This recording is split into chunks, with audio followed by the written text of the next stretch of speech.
Hello दोस्तों, नमस्कार। मेरा नाम है के3 बायोग्राफी अड्डा किस्से, कविता और कहानियों में आपका स्वागत है। दोस्तों, आइए आज हम बात करेंगे बॉलीवुड के महान एक्टर इरफान खान की फिल्मी कहानी, फिल्मी सफ़र।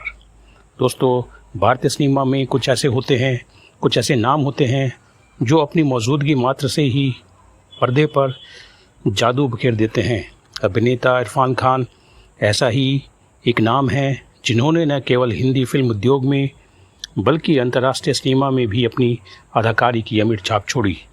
उनका अभिनय नाटकीयता से परे और सच्चाई और सहजता का प्रतीक रहा है। दोस्तों, इरफान खान की जीवन यात्रा एक साधारण परिवार के बेटे से लेकर विश्व प्रसिद्ध अभिनेता बनने तक का प्रेरणादायक सफ़र है। उन्होंने संघर्ष, धैर्य और निरंतर प्रयासों से यह सिद्ध कर दिया कि प्रतिभा यदि सच्ची हो तो कोई भी मंजिल असंभव नहीं है।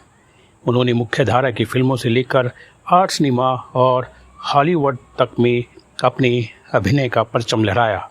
यह जीवनी न केवल उनके फिल्मी सफ़र को दर्शाती है बल्कि एक संवेदनशील इंसान, एक विचारशील कलाकार और एक प्रेरणा स्रोत के रूप में उनके व्यक्तित्व की गहराई को भी उजागर करती है। उनके जीवन की घटनाएं, उनके किरदार, उनकी सोच और उनका संघर्ष आज भी लाखों युवाओं के लिए प्रेरणा का स्रोत है। दोस्तों, इरफान खान की जीवनी।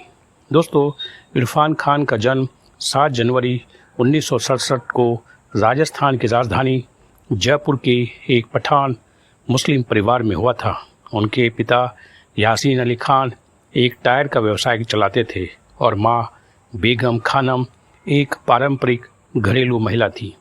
इरफान खान को बचपन से ही पढ़ाई लिखाई के साथ साथ अभिनय में भी दिलचस्पी थी।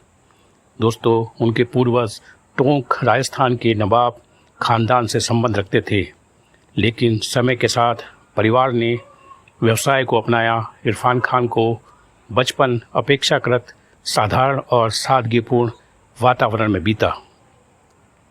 शिक्षा। दोस्तों, इरफान खान जी ने अपनी प्रारंभिक शिक्षा जयपुर से प्राप्त की और बाद में स्नातक की पढ़ाई करते हुए उन्हें 1984 में national school of drama NSD Delhi में स्कॉलरशिप मिली। यहीं से उनकी अभिनय करियर की नींव रखी गई।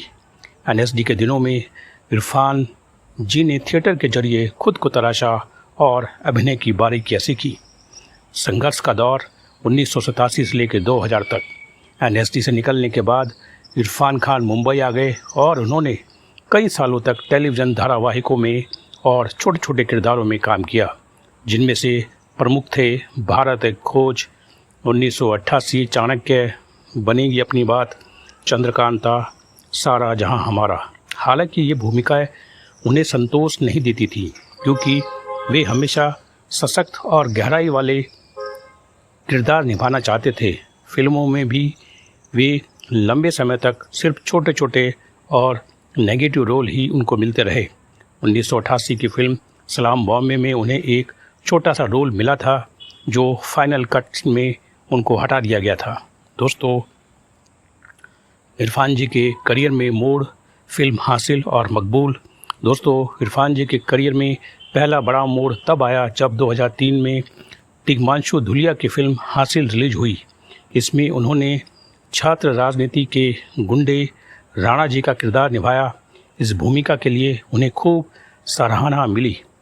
इसी साल विशाल भारद्वाज की फिल्म मकबूल, जो कि शेक्सपियर की मैकबेथ पर आधारित थी, ने उन्हें गंभीर सिनेमा का सितारा बना दिया। मकबूल में उनका किरदार शांत, खतरनाक और गहराई से भरा हुआ था।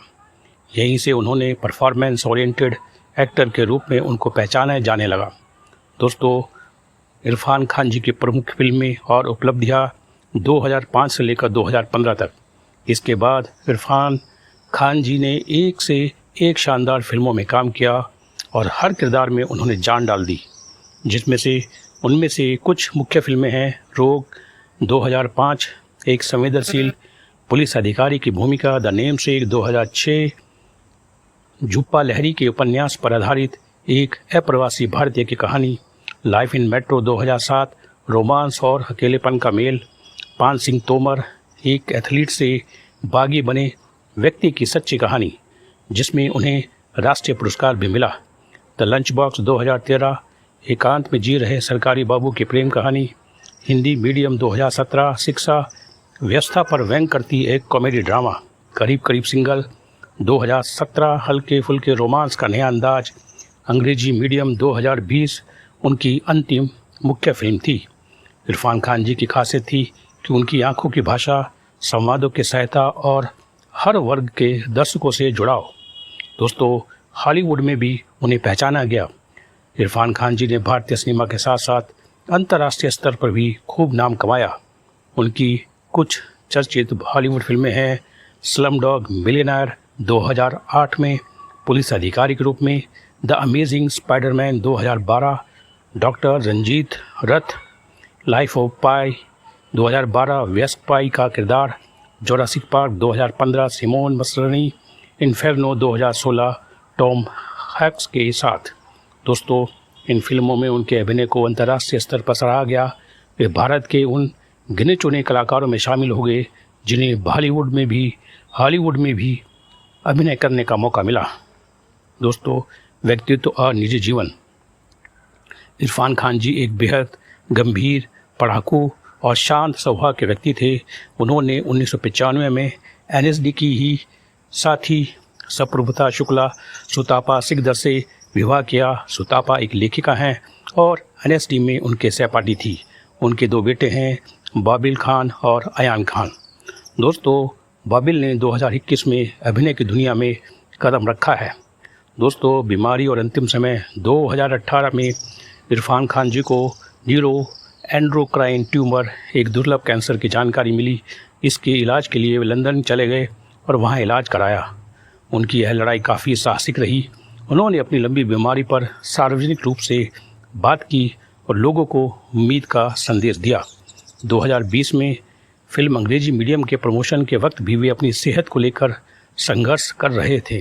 28 अप्रैल 2020 को मुंबई के कोकिलाबेन अस्पताल में उन्हें भर्ती कराया गया और 29 अप्रैल को उन्होंने अंतिम सांस ली। उनका निधन भारतीय सिनेमा के लिए एक अपूर्णीय क्षति थी। दोस्तों, पुरस्कार और सम्मान। राष्ट्रीय फिल्म पुरस्कार 2012 पान सिंह तोमर के लिए सर्वश्रेष्ठ अभिनेता का उनको मिला। फिल्म फेयर पुरस्कार फिल्म हासिल में सर्वश्रेष्ठ खलनायक, लाइफ इन मेट्रो सहायक अभिनेता हिंदी मीडियम सर्वश्रेष्ठ अभिनेता का पुरस्कार उनको मिला। पद्मश्री 2011 में भारत सरकार द्वारा चौथे सर्वोच्च नागरिक सम्मान उनको दिया गया। एशियन फिल्म अवार्ड्स और अंतर्राष्ट्रीय मंचों पर भी कई सम्मानित पदों से उनको पुरस्कारों से सम्मानित किया गया। दोस्तों, इरफान खान जी की विरासत। इरफान खान उन दुर्लभ अभिनेताओं में से थे जिन्होंने बिजनेस और आर्ट सिनेमा दोनों में सफलता पाई।